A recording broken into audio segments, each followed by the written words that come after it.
The Pat McGrath Big Mothership palettes are the only Pat McGrath palettes I recommend. Which one is worth investing on?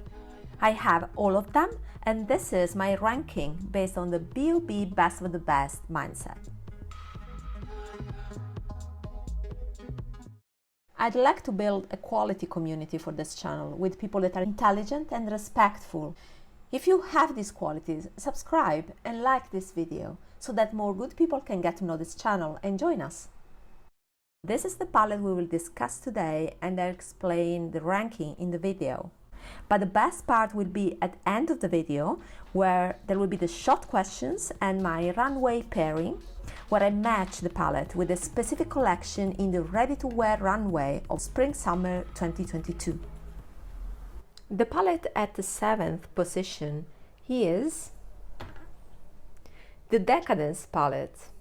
This palette was first released for Holidays 2017, and it was meant to be a limited edition, and then it was converted to a permanent palette. This palette has some unique factors, like it doesn't have baked shades, all the shades are metallic, and I believe it's made in USA, while all the other ones are made in Italy. Another unique feature of this palette is that it has a vanilla scent. I think that all the other releases are not scented, but I'm not sure because I don't have all of her releases. I only have all of her big Mothership palettes, so I'm not aware about the other made in US releases because I'm not fond of this formula. But there's something about this palette related to some really unique shades that are very flattering on me that made me purchase this palette and not skip it. This is actually a palette that I don't recommend as first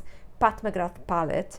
I would rather suggest all the other Mothership palettes because you can really experience that variety of finishes that this palette do not provide. I don't use this palette as a standalone palette. I much prefer to use it as a companion palette because I like mattes more than shimmers, and so I wouldn't see myself doing a all shimmery look, all metallic look. All these shades are very pigmented, while I'm more in the sheer shades. However, this makes sense for one and done, and it's also one of the few palettes that contain taupes, and that's the main reason I have this palette. I have 3 favorite shades in this palette, and are this one that is called Inferno, this pink one, this taupe, and blue. Okay, let's watch my favorite first. So Inferno, my gosh, it's a peach but with a darker base, you see. And please excuse my calluses. I have unfortunately calluses on my hands because I had a casualty and I'm currently using crutches to be able to walk. And there's also a reason why I opened this channel, because now I have more time. I usually do office work, so I don't have these bad hands, but that's the situation right now, so I can't do anything but waiting.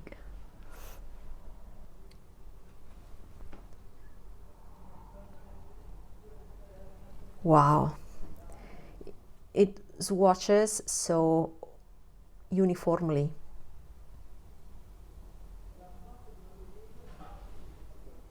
Then my other favorite shade is this taupe. It's called Enigma.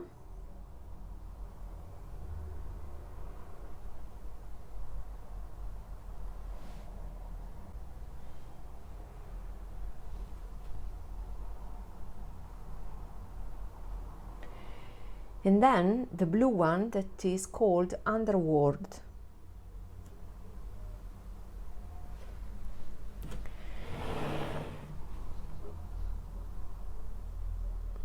So these are my favorite shades, and as you can see, they have this metallic finish. They swatch uniformly. They are rich in color. So I found that this shade is quite unique in my collection. The copper pink, but it has a dark base, like a a brown base.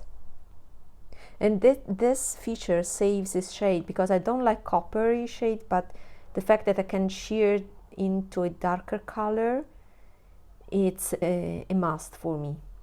This is a taupe that is a one and done shade for me.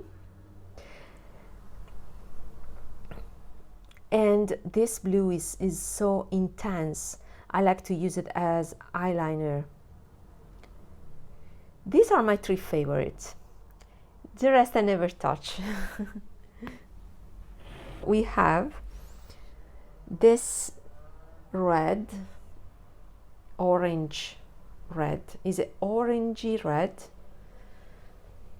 Is orangey. It's a kind of a duochrome because it's more pink red and then it shifts.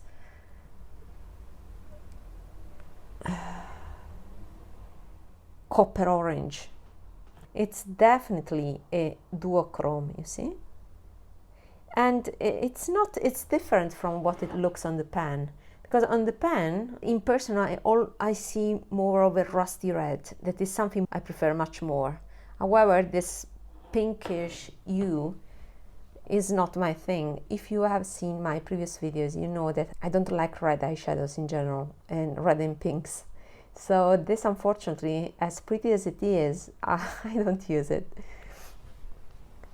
But let me swatch it here. Then we have this beautiful gunmetal with hint of purple shimmer here. On me, this is a little bit too dark. I don't like the effect on my eyes. So I'm all about these cool tone shades, but maybe the purple in it that makes it look, I don't know, aging on my eyelids. So I don't like this color. Then we have this sapphire blue. No, it's more than sapphire, it's a teal blue. It's called Lapis Luxury.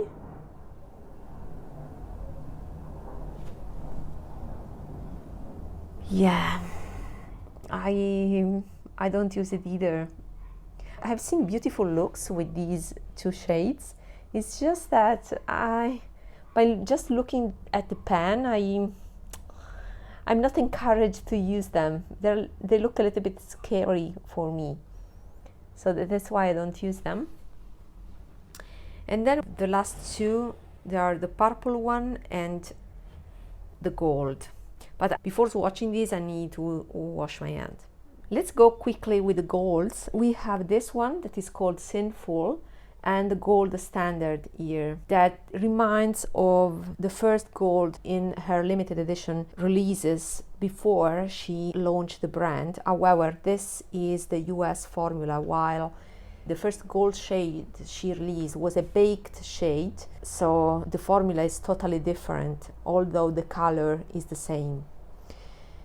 Finally, we have the purple, and this purple is quite interesting because you know that I don't like purples, but this purple is an exception. It has a plum undertone. I will try to show what I see in real life, and what I see, okay, maybe here is better. This is true to what I see. Maybe it's a little bit warmer compared to what I see, but it's quite close. It's not a light plum, it's a dark plum, almost blackened plum as a base, and then you have this metallic finish. Well, this is quite flattering on my eyes, and for some reason it doesn't irritate my eyes. No, a little bit. I remember when I used it was a little bit irritation, but not as much as other purples in her line, like the purples in the number 3 palette. We also have the silver that's called Sterling, and the mirror finish.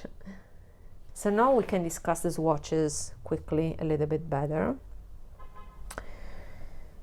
They have a metallic finish, all of them, but there are a few differences, like these darker colors are less metallic.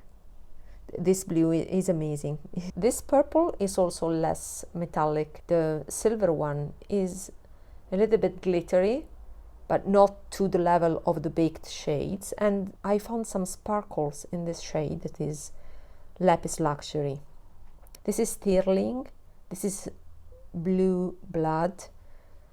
This is Gold Standard, and this is Sinful. This is Lapis Luxury. This one is Divine Mink. This one is Hedonistic. This one is Underworld.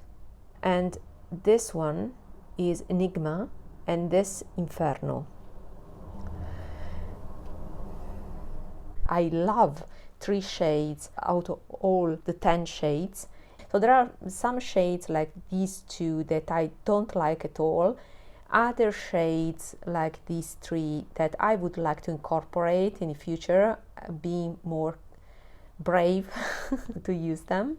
This is another no for me, and these other shades, these 3 plus this one, I really like them, and these 2 are a true love for me. I would say that this palette is a great jewel toned palette, and I can also see how it inspired other palettes, like for example the Temptalia Quintessence palette. This is the first holiday release of hers, and this is the last holiday release of hers. Curious, right? So this is another palette that it is made in US, and it has some shades that remind me of the ones of the Decadence palette. There are definitely some shades that are worth comparing. For example, this gold, or this blue, or this peach, and this taupe. So let's do a comparison. I'll do this now off camera because it's terribly uncomfortable for me. Let me do all the swatches, and these are the comparisons. So as you can see, this Inferno, so this is the Decadence palette, and some selected shades are from the Celestial Odyssey palette.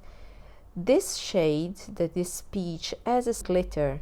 What I found is that the shades in the Celestial Odyssey palette are a little bit drier, and mostly they have those sparkles infused in the eyeshadow, while these ones were more creamy metallic in the Decadence palette. With some exception, this difference is particularly evident here. You can see here how the dark shade makes this shade more interesting compared to this one that is a standard peachy pink with some sparkles.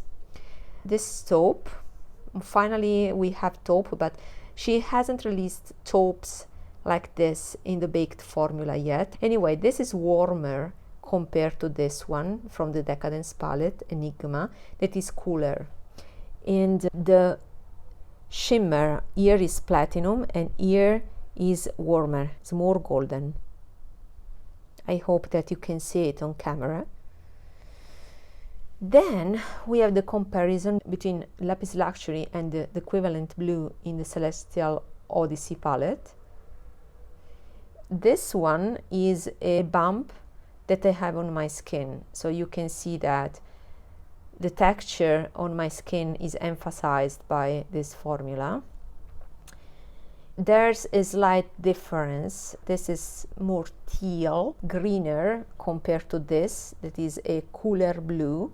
I prefer this shade compared to this. Has its place in my collection. I really love this tone of blue. And this is orange, it's a straight copper, orangey copper. I love this combination, you see, lovely. And these are, both of these are the cooler tone version.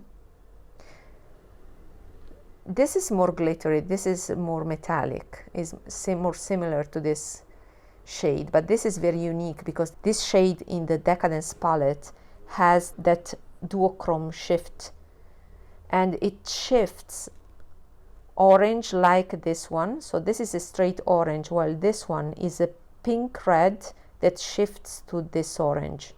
So it's more complex. Finally, these two, and this is a touch warmer, but I bet if I put these two on my two eyes, you won't see the difference. They're quite similar. So very beautiful shades in the Celestial Odyssey palette. Beautiful. I'm pleased to have both of them in my collection because these rich shades, rich unique shades, you can't find them elsewhere.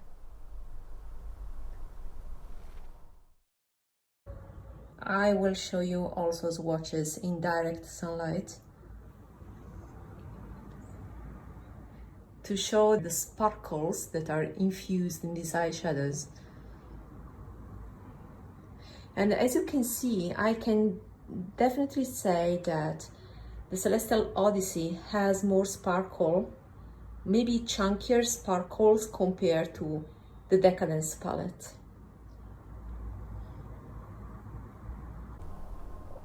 So now we are ready for the shot questions and runway pairing. Would I purchase this palette again? Yes, I will purchase it because of 1, 2, 3, and 4 shades that are my favorite, and I really want them in my collection. Why this ranking? This ranking is due to the fact that all the other 6 shades are not my favorite and not aligned with my style. And then the runway pairing. The first association when I think of the Decadence palette is actually Dolce & Gabbana as a brand. And the reason is that the packaging of the Decadence palette has a crown that resembles the crowns that have been used over the years during the Dolce & Gabbana runways. But that is not the case of the Spring-Summer 2022 runway. So I chose instead another brand that is Versace. So the Versace Spring-Summer 2022 ready-to-wear collection. As per usual, you will find the pictures that I share with you on Vogue.com. The Versace runway collection caught my attention because of the burgundy suits, and there's also a proposal of an outfit with a burgundy jacket paired with a latex black skirt. And that latex fabric is reproposed in other outfits, making them edgy and sexy. A bit over the top for my taste, but I appreciate the style. And I can relate the style with the Decadence palette. There was also a silver dress. And finally, the runway concluded with total black outfits that can also be related to the more neutral shades in the Decadence palette that happen to be my favorite shades in the palette. If you look closely at eyes of models, you can see that actually the choice that has been made for the makeup was with neon colors, blue and green. For sure not, not my style. A color combination that I particularly liked in this runway is the pairing of the black and burgundy that is matched with the Decadence palette with the lime green. I really love that, and I think I will incorporate this combination in one of my summer outfits. Have a look at my other Pat McGrath ranking videos and let's meet up there. Bye!